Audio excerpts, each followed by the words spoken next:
현재 첼시의 에이스가 누구냐고 물어보면 대부분의 사람들은 콜 파머를 외칠 거라고 생각합니다. 그가 어떻게 첼시까지 오게 되었으며 맨체스터 시티에 스카우트 되었는지 그 과정에 대해 다뤄보려고 하는데요. 긴 과정에 어떤 이야기들이 숨어져 있을지 한번 살펴보겠습니다.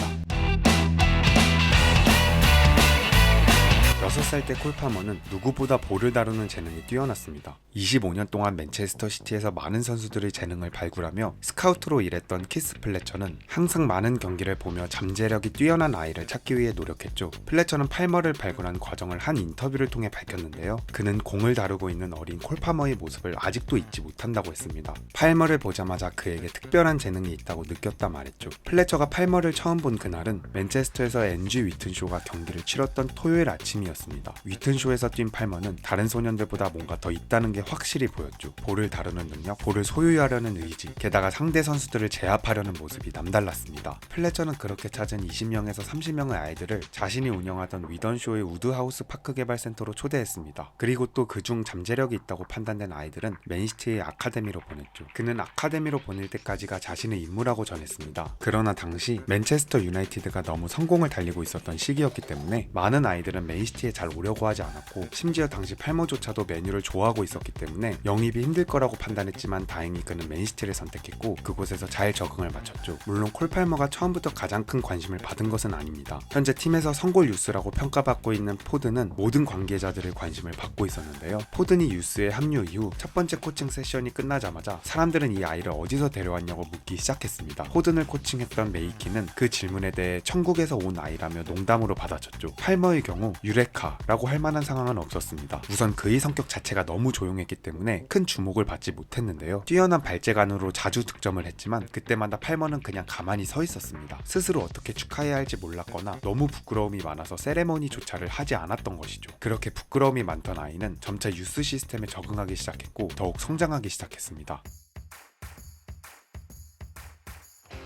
2016년 3월 춥고 비가 많이 오는 아침, 당시 잉글랜드 U15 감독이었던 케빈 배시는 워릭 대학교로 향했습니다. 그가 방문한 곳은 프리미어리그 유소년 아카데미 팀들이 출전하는 국제대회가 개최된 장소였고, 이 대회에는 영국 전역에서 예선을 통과한 팀들과 유럽의 명문 클럽 유소년 팀들이 초청되었죠. 배시가 주목했던 팀 중 하나는 맨체스터 시티였으며 그 팀에는 영국 최고의 유망주들이 있었습니다. 그 중에서 팔머는 신체적으로 왜소했기 때문에 자신보다 큰 유니폼을 입고 있었는데요. 현재는 큰 키와 뛰어난 기술로 EPL에서 최고의 활약을 보여주고 있는 선수 중 한 명으로 뽑히지만 당시 그의 모습은 현재와 완전히 달랐습니다. 하지만 그가 가지고 있는 기술만큼은 그때도 빛나고 있었죠. 배시는 당시 상황을 회상하며 이렇게 말했는데요. 팔머는 아마도 경기장에서 가장 작은 선수였을 거예요. 그러나 그의 기술은 정말 놀라웠습니다. 볼을 받을 때 터치가 뛰어났고 좁은 공간에서 드리블을 잘했으며 페널티 박스 근처에서 정확한 패스를 연결할 수 있는 능력을 가지고 있었습니다. 이런 좋은 평가를 받고 있는 건 사실이었지만 이 당시 아카데미에는 팔머만큼 볼을 다룰 줄 알면서 신체적인 조건까지 뛰어난 선수들이 이미 많았습니다. 특히 엘리트들만 모아놓은 맨시티 아카데미라는 냉혹한 환경에서 왜소한 신체를 가진 팔머에게는 더더욱 힘든 조건이었죠. 그런 팔머는 누구의 눈에 또 띄었을까요? 맨시티의 전 아카데미 코칭 책임자였던 스콧 셀러스는 팔머에 대해 볼을 다루는 능력이 매우 뛰어났고 항상 해결책을 찾는 모습을 보여주었다고 했습니다. 또한 드리블, 볼을 받는 감각, 빠른 의사결정 등 영상 초반에 언급했던 팔머의 장점들을 다시 한번 언급했죠. 특히 셀러스는 팔머가 10살 때 독일에서 열린 유소년 대회에서의 모습을 떠올렸습니다. 당시 팔머는 경기장이 매우 좁았음에도 불구하고 3명을 차례대로 제치는 드리블을 보여주었고, 비록 다른 선수들보다는 신체적으로 작았지만 계속해서 상대를 제칠 수 있었다고 했는데요. 특히 1년이 지난 후 아카데미에서 다른 선수들을 육성할 때 자신들이 원하는 모습을 아이들에게 보여주기 위해서 만든 비디오에는 팔머의 드리블 장면이 많이 포함되어 있었습니다. 당시 맨시티가 추구했던 선수는 볼을 다루고 문제를 해결할 수 있는 선수를 만드는 것이었죠. 물론 팔머가 그때 시티 아카데미의 다른 유망주들보다 월등히 뛰어났다고 말하는 것은 다소 과장된 표현입니다. 계속 언급했던 팔머의 큰 단점은 그의 청소년 경력 대부분에서 신체적으로 두드러지지 않았다는 점인데요. 팔머는 자신의 신체가 재능을 따라잡기까지 좌절감을 느끼는 날이 많았습니다. 셀러스는 유소년 시기 중 13세에서 16세 사이의 시기가 작은 체격을 가지고 있는 선수들에게 특히 힘든 시기라고 밝혔는데요. 그 시기에 신체적 차이 때문에 재능이 있더라도 오히려 주목을 받지 못하고 사라지는 경우가 많다고 했죠. 그러나 배시는 팔머가 작은 체격을 가졌음에도 불구하고 그를 잉글랜드 U15 대표팀 팀에 포함시키는 것을 주저하지 않았습니다. 그는 팔머가 겪고 있는 신체적 어려움을 누구보다 잘 이해하고 있었죠. 배시는 팔머에 대해 다음과 같이 평가했는데요. 팔머는 볼을 다루는 기술이 뛰어났기 때문에 상대를 속이거나 제칠 수는 있었지만 신체적인 차이로 인해 상대에게 바로 따라잡히는 경우가 많았죠. 우리는 그가 앞으로 2-3년 안에 신체적으로 잘 성장할 것이라고 확신했고 U15와 같은 경험이 그의 발전에 큰 도움이 될 거라고 믿었습니다. 아무리 기술이 뛰어나더라도 단지 신체적 차이라는 이유로 상대에게 빈번히 패배한다면 자신감을 잃을 수밖에 없습니다. 특히 감정에 휘둘리기 쉬운 어린 아이들은 더욱 자신감을 잃기 쉽죠. 그러나 팔머는 잃지 않았습니다. 다행히 그의 아버지인 제메이는 아마추어 축구 선수 출신이었고 맨시티가 팔머를 발견하기 전까지 공원에서 수없이 많은 시간을 아들과 보내며 공 다루는 기술을 연마하게 했죠. 제메이는 축구에서 기술이 체격보다 중요하다고 믿었고 그 이후로 팔머에게 기술 훈련을 계속시키면서 항상 응원과 지지를 보내주었습니다. 시간이 지나고 U15 감독이었던 배시는 U16 대표팀으로 승격했는데 그는 그 시기에 팔머에게 단지 한 번의 선발 출전 기회를 주었습니다. 나중에 그는 인터뷰를 통해 팔머는 신체와 정신적으로 성장하는 과정이었기 때문에 그를 세심하게 관리해야 했고 그 때문에 선발 기회를 적게 주었다고 했죠. 또한 팔머는 스스로 몸 상태를 잘 파악하고 있었으며 그와 꾸준히 소통을 하고 있었기 때문에 출전 경기가 적더라도 문제가 없다고 밝혔습니다. 맨시티 내부에서도 팔머가 신체적으로 충분히 성장하여 최상위 수준에 도달할 수 있을지에 대한 논의가 있었는데요. 16살 때에도 그의 체격은 작았기 때문에 그에게 프로 계약을 제안하는 것에 대해 의구심이 들었고 많은 논쟁들이 있었죠. 그러나 당시 아카데미 디렉터였던 제이슨 월콕스는 팔머가 너무나도 재능 있는 선수라는 것을 알았기 때문에 단지 신체적인 이유 때문에 방출하고 싶지 않았습니다. 배시 감독은 자신이 선수 선발을 위해 맨시티의 U14, U15, U16을 보러 갈 때마다 팔머는 항상 두드러진 활약을 보이지 못했다고 했습니다. 하지만 월콕스가 언제나 팔머가 성공할 것이라고 크게 확신했기 때문에 주의 깊게 지켜보고 있었죠. 그리고 팔머는 결국 급격한 신체적 성장을 이루었고 이는 월콕스의 믿음을 입증해 주었습니다. 189cm라는 큰 키를 가졌음에도 불구하고 어린 나이부터 꾸준히 기술적 훈련을 해왔기 때문에 여전히 훌륭한 터치와 발재간을 보유하고 있었고 신체적 성장과 함께 그의 경기력도 크게 향상되었습니다. 팔머는 현재 첼시 감독으로 있는 엔조 마레스카와 함께 2021 시즌 맨시티의 엘리트 개발 스쿼드에서 훈련했으며 2023 유럽 U21 챔피언십 예선에서도 잉글랜드 대표팀으로 나서서 중요한 역할을 해주었습니다. 시티는 그를 매우 높이 평가했기 때문에 2022년 여름 사우스샘프턴이 팔머를 영입하려고 오퍼를 넣었을 때 바로 거절했죠. 그러나 1년 후 첼시가 팔머를 영입하려고 했을 때는 이야기가 완전히 달라졌습니다. 첼시는 팔머에게 더 많은 출전 기회를 보장했고 그의 성장을 도울 준비가 되어 있었죠. 배시는 다음과 같이 말했죠. 당시 외부에서 봤을 때 팔머에게 필요한 건 오직 출전 시간이었습니다. 팔머는 첼시에 이적 후 예상치 못한 수준의 활약을 펼치며 단지 골과 어시스트뿐만 아니라 그 이상으로 팀의 경기력에 기여하기 시작했습니다. 그리고 현재 팔머는 첼시의 명실상부 에이스가 되었죠.